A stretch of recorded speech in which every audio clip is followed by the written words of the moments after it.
ഉണക്കമീനുകളിൽ എല്ലാവർക്കും ഏറ്റവും ഇഷ്ടപ്പെട്ടതായിരിക്കും അല്ലേ ഉണക്കച്ചെമ്മീൻ. എനിക്കിവിടെ കുറച്ച് ഉണക്കച്ചെമ്മീൻ കിട്ടിയിട്ടുണ്ട്. ഇത് വളരെ ചെറിയ ഉണക്കച്ചെമ്മീനാണ് കേട്ടോ. അതുകൊണ്ട് ഞാനിതിൻ്റെ തലയും വാലൊന്നും ഉള്ളിയിട്ടില്ല. അതിനുള്ളതില്ല, അത്രയും ചെറിയ ഉണക്കച്ചെമ്മീനാണ് കണ്ടോ. അപ്പോൾ ഇനി ഇതിനെ ഒരു ചമ്മന്തിയാണ് ഉണ്ടാക്കുന്നത്. ഉണക്കച്ചെമ്മീൻ ചമ്മന്തി ഇഷ്ടമില്ലാത്തവർ ആരാ ഉള്ളത് അല്ലേ.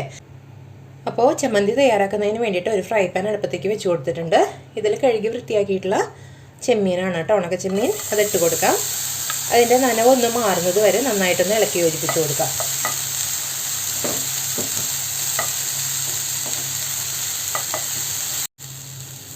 ഇപ്പോൾ ഏകദേശം ഇതിൻ്റെ നനവൊക്കെ ഒന്ന് മാറി വന്നിട്ടുണ്ട്. ഈ സമയത്ത് നമുക്കിതിലേക്ക് കുറച്ച് ഓയിൽ ഒഴിച്ചു കൊടുക്കാം.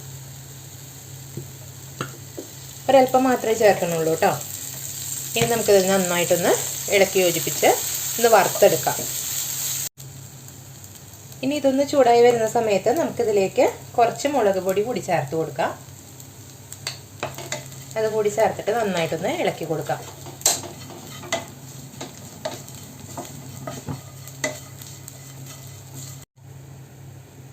ഇനി നമുക്കിതിനെ ചട്ടിയിൽ നിന്ന് മാറ്റാം. ഇനി അതേ ചട്ടിയിലേക്ക് തന്നെ നമുക്ക് 2 ഉണക്കമുളക്, കുറച്ച് ചെറിയ ഉള്ളി, അതോടൊപ്പം തന്നെ ഒരു ചെറിയ കഷ്ണം പുളി, വാളംപുളിയാണ് അത്, പിന്നെ കുറച്ച് കറിവേപ്പില, ഇത്രയും നമുക്കിതിലേക്ക് ചേർത്ത് കൊടുക്കാം. എന്നിട്ട് ഇതിനൊന്ന് നന്നായിട്ടൊന്ന് ചൂടാക്കിയെടുക്കണം. നമ്മൾ ചെമ്മീനിലേക്ക് കുറച്ച് മുളക് പൊടി ചേർത്തിട്ടുണ്ട്. അതുകൊണ്ടാണ് 2 മുളക് ചേർത്തിരിക്കുന്നത്. അതിൽ കൂടുതൽ എരിവ് ആവശ്യമുള്ളവർക്ക് ചേർത്ത് കൊടുക്കാം. എനിക്ക് വളരെ കുറച്ച് ചെമ്മീൻ മാത്രമേ ഉള്ളൂ, അതുകൊണ്ടാണ് കേട്ടോ ഇത്രയും ചേർത്തിരിക്കുന്നത്. നിങ്ങൾ എടുക്കുന്ന ചെമ്മീൻ്റെ അളവിനനുസരിച്ച് ഇതിലൊക്കെ മാറ്റം വരുത്താവുന്നതാണ്. ഇപ്പോൾ ഇതൊന്ന് ചൂടായി വന്നിട്ടുണ്ട്. ഇനി ഇത് നമുക്കൊന്ന് അരച്ചെടുക്കാം. അരക്കുകയല്ല, നമ്മുടെ മിക്സിയുടെ ജാറിലിട്ടിട്ട് ഒന്ന് പൾസ് ചെയ്തെടുത്താൽ മതി. മിക്സിയുടെ ജാറിൽ ചെമ്മീൻ ചേർത്ത് കൊടുത്തിട്ട് ഒന്ന് പൾസ് ചെയ്താൽ മാത്രം മതി, ഒരൊറ്റ പൾസ്. കണ്ട ഒരു തരിതരിപ്പോട് കൂടിയാണ് ഇത് കിട്ടിയിരിക്കുന്നത്. ഇങ്ങനെ വേണം നമ്മൾ ചതച്ചെടുക്കാൻ വേണ്ടിയിട്ട്.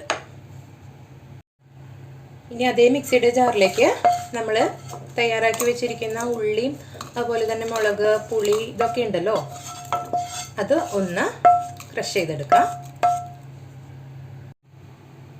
ഇനി ചതച്ചെടുത്ത ഉള്ളി, പുളി ആ ഒരു കൂട്ട് നമ്മൾ ഇതിലേക്ക് ചേർത്ത് കൊടുക്കാം. ഇനി നമ്മൾ ചേർക്കുന്നത് കുറച്ച് ഉപ്പ് ചേർത്ത് കൊടുക്കണം. അതോടൊപ്പം തന്നെ കുറച്ച് വെളിച്ചെണ്ണയും ചേർത്ത് കൊടുക്കണം. ഇതിലേക്ക് ആവശ്യമായ ഉപ്പ് ചേർത്ത് കൊടുക്കാം. അതോടൊപ്പം തന്നെ വെളിച്ചെണ്ണയും ചേർത്ത് കൊടുക്കാം.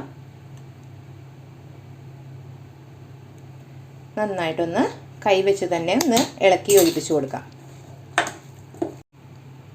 അപ്പോൾ നമ്മുടെ സൂപ്പർ ടേസ്റ്റി ആയിട്ടുള്ള ചെമ്മീൻ ചമ്മന്തി ഇവിടെ റെഡിയാണ്. വളരെ എളുപ്പമാണ് തയ്യാറാക്കാൻ. എല്ലാവരും ഒന്ന് ട്രൈ ചെയ്ത് നോക്കുക. ചോറിന് മറ്റ് കറികളൊന്നും ഇല്ലെങ്കിലും ഈ ചെമ്മീൻ ചമ്മന്തി സൂപ്പറാണ് കേട്ടോ. ഇതുവരെ എൻ്റെ ചാനൽ സബ്സ്ക്രൈബ് ചെയ്യാതെ കാണുന്നവരാണെങ്കിൽ സബ്സ്ക്രൈബ് ചെയ്യാൻ മറക്കരുതേ. ഇതുപോലുള്ള പുതിയ വീഡിയോകളുമായിട്ട് അടുത്ത ദിവസം വീണ്ടും കാണാം. അതുവരേക്കും ബൈ ബൈ.